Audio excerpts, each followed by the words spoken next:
আসসালামু আলাইকুম। আমার রান্নাবান্না ভিলেজ ফুড আবার একটি নতুন রেসিপি নিয়ে আপনাদের সামনে চলে এলাম। আজকে আমি বানাবো বেগুনি আর কুমড়োর চপ। এখানে আমি কুমড়োগুলোকে এরকম লম্বা লম্বা করে কেটে নিয়েছি এখন, আর বেগুনগুলোকে এরকম গোল গোলভাবে কেটে নিয়েছি।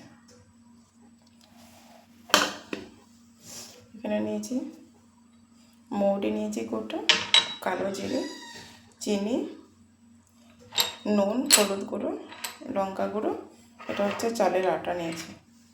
যে বেসনটাকে ফেটে নেব, নুন, কালো জিরে, চিনি, চালের আটা আমি পরিমাণে 2 চামচের মতো নিয়েছি, 2 চা চামচের মতো, হলুদ গুঁড়ো, লঙ্কা গুঁড়ো। এখন মৌরিটা ব্যবহার করবো না, কারণ আগে বেগুনিটা বানাবো, তারপরে কুমড়োর চপটা বানাবো। কুমড়োর চপেতে মৌরি দেবো, তাহলে পানি দিয়ে ভালো করে ফেটিয়ে নেবো। এটা ভালো করে ফেটাবে, এতে মুচমুচেও হবে বেগুনি আর কুমড়োর চপ, আর ফুলবে প্রচুর।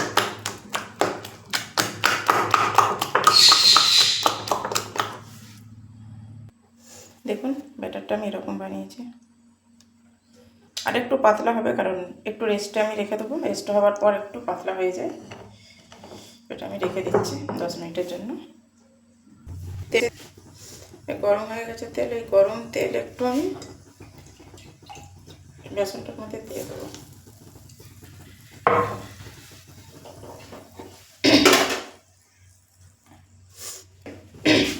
বেগুনিগুলো একটা করে বেগুনগুলোকে একটা একটা করে ডুবিয়ে ব্যাটারে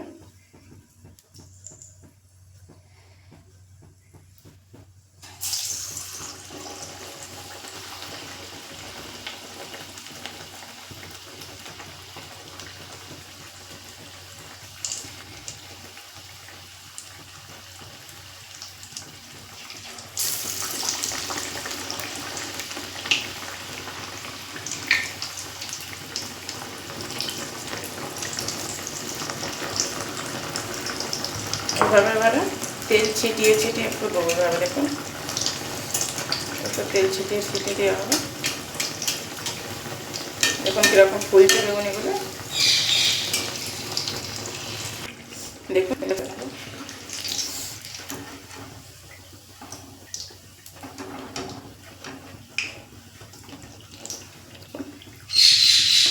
লাল লাল করে বাকি বেগুনিগুলো আমি ভেজে নেবো। দেখুন কত ফুলছে।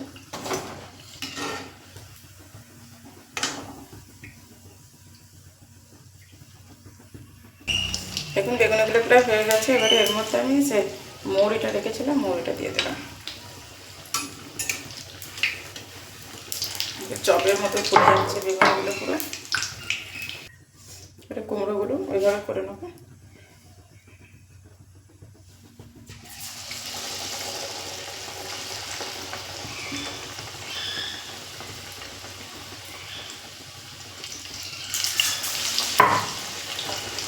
এবার তেল ছিটিয়ে ছিটিয়ে এতেও দেবো।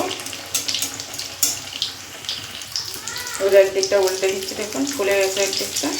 দেখুন সেরকম ফুলেছে কত সুন্দর। দেখুন কুমড়োর চপগুলো ভাবে লাল লাল মতো করে নিয়েছি। দেখুন এরকম করে ফুলেছে, দেখুন ভেতরটা বালিশের মতো, মানে চপের মতো ফুলে গেছে। দেখুন কত সুন্দর ফুলেছে কুমড়োর চপ।